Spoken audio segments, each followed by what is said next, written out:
नमस्कार दोस्तों, आपके अपने YouTube चैनल में आप सभी का मैं एक बार फिर से स्वागत करता हूं। साथियों, बहुत ही बड़ी खुशखबरी निकल के आ रही है कि यूपी पुलिस की वैकेंसी बहुत जल्द आपके सामने देखने को मिल सकती है। और साथियों, टोटल कितने पद हैं?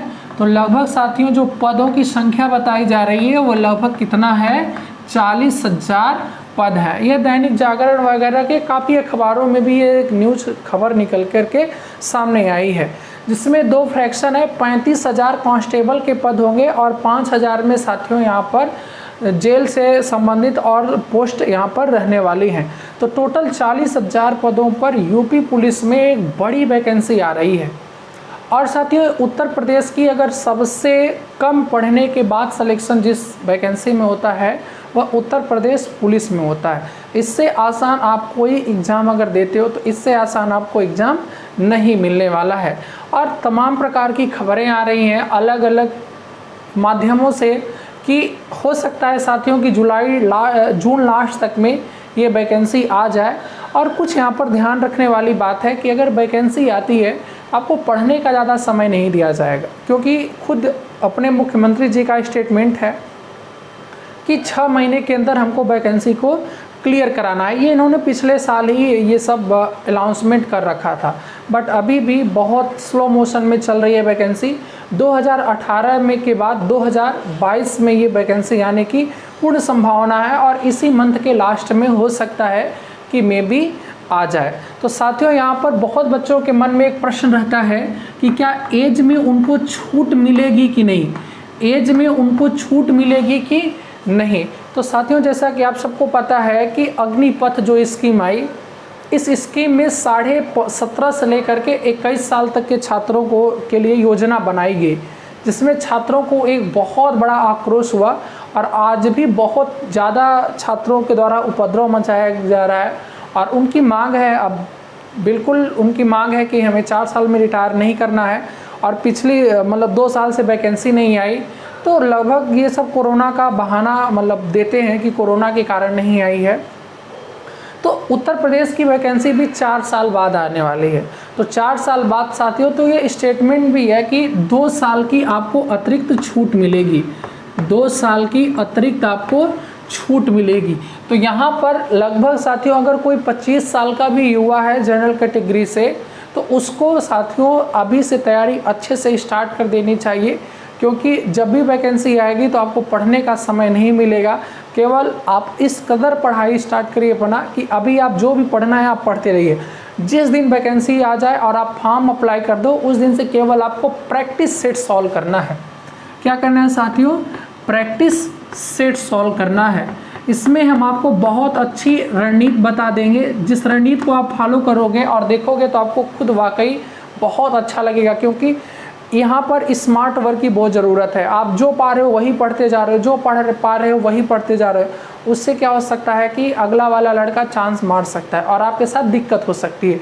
ऐसा कुछ नहीं करना है साथियों। एक स्मार्ट एक प्लानिंग करके, केवल आप ऐसे प्लानिंग करो कि हमें पढ़ना क्या क्या है और हर एक दिन उस अचीवमेंट को पाना है। और 5 से 6 महीने अगर आप अभी से अगर टोटल अगर काउंट किया जाए तो हो सकता है कि 15-20 दिन बाद वैकेंसी आए कि 1 महीना बाद भी आए, ये तो कंफर्म हम लोग तो नहीं बता सकते। अब तो अगर वैकेंसी आती है तो आपको 2 से 3 महीने का तो समय मिलेगा ही मिलेगा, क्योंकि एक 15-20 दिन फॉर्म अप्लाई होने में लगेगा, एडमिट कार्ड जारी होगा, तो लगभग 2 से 3 महीने तो समय मिलेगा। और 1 महीना अभी से और एक्स्ट्रा पहले ही जोड़ लेते हैं, 4 महीने। और ये चीज़ तो कंफर्म है कि वैकेंसी आएगी तो बहुत जल्दी आने वाली, ये तो 100% श्योर है। ठीक है, तो आप अभी से पढ़ाई शुरू कर दीजिए। और साथियों, आप सबको पता है कि किन किन सब्जेक्ट पर मैं हल्का चर्चा कर देता हूँ, फिर मैं इसके बारे में स्ट्रेटजी, बहुत अच्छी स्ट्रेटजी आपको लाऊंगा। फर्स्ट नंबर है, आप हिंदी पर जितना ज़्यादा हो सके उतना ज़्यादा फोकस करें। हिंदी सब्जेक्ट में जितना ज़्यादा हो सके उतना ज़्यादा आप फोकस करें, ठीक है ना। और छंद, अलंकार, संधि, ये सब पढ़ने के बाद प्रैक्टिस सेट सॉल्व करें। इंटरनेट के माध्यम से भी आप सर्च करेंगे तो प्रैक्टिस सेट आप हल कर सकते हो। सेकंड नंबर पर कौन से सब्जेक्ट पर फोकस करो? आप रीजनिंग पर फोकस करो, क्योंकि यहाँ से साथियों लगभग सिलेबस में जो भी दिखाता है, ठीक है, 37 नंबर रीजनिंग आती है, 37 प्रश्न, एक प्रश्न 2 अंक का होता है, तो 37 प्रश्न आता है।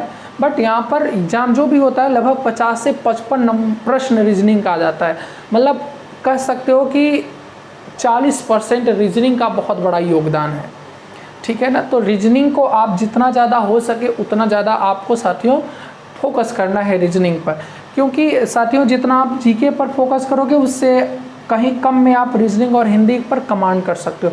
अगर 2 सब्जेक्ट पर कमांड हो गई और आप इतना समझ सकते हो कि लगभग दोनों का मिला करके कितने प्रश्न आने वाले हैं, दोनों का मिला करके साथियों लगभग आप कह सकते हो कि 90 प्रश्न तो आएंगे ही आएंगे, 90 प्रश्न आएंगे ही आएंगे।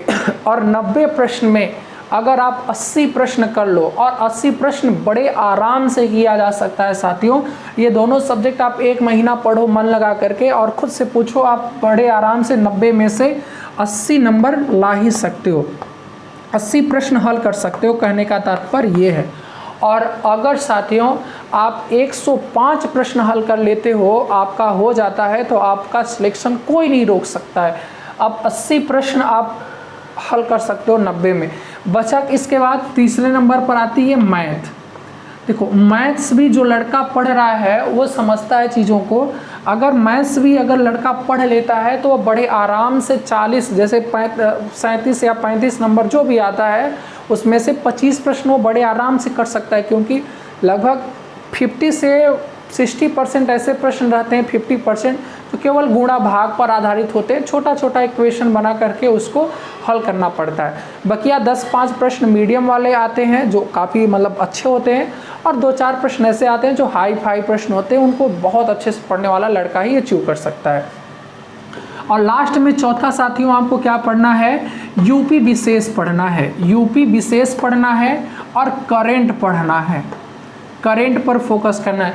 अब हिस्ट्री वगैरह का टाइम है पढ़ने के लिए तो सारी चीज़ें पढ़नी चाहिए, बट अगर करेंट मतलब आप करेंट पर फोकस करते हो और यूपी विशेष पर फोकस करते हो तो फिर भी आप जीके में साथियों 50 से 60 प्रश्नों को आप हल कर सकते हो। हिस्ट्री वगैरह इतना ज़्यादा पढ़ने की ज़रूरत नहीं है, क्योंकि आएगा भी तो 1-2 प्रश्न आएगा, और 1-2 प्रश्नों के लिए आप इतने बड़े सिलेबस को पढ़ नहीं सकते हो। अगर वक्त है, आपके पास टैलेंट है, तो ये थोड़ी मना किया जा रहा है, आपका जितना मन आप उतना पढ़े, वो बहुत अच्छी बात है। बट मतलब एक स्ट्रेटजी के तहत कि स्मार्ट वर्क करके हम कैसे इन चीज़ों को अचीव कर सकते हैं, उसके लिए ये था। इसके बाद साथियों अब जल्द जब वैकेंसी आ जाए तो इसके बारे में बहुत जल्दी क्लास भी शुरू करना है और बहुत अच्छे से चीज़ों को साथ में लेकर के चलना है। तो आपको चैनल को सब्सक्राइब कर लेना है, जिससे कि जो भी मैं यूपी पुलिस के बारे में फुल तैयारी कराऊंगा और विथ गारंटी आपका सिलेक्शन होगा, लगभग जितना भी बोला जाएगा उतना आप करोगे। तो साथियों आप लोग सभी लोग चैनल को सब्सक्राइब कर दीजिए और इस वीडियो को लाइक करिएगा, और मिलते हैं जल्द। आशा करते हैं कि यूपी पुलिस की वैकेंसी आए और आपके सामने जल्द सिलेबस के साथ हाजिर हो। जय हिंद, वंदे मातरम।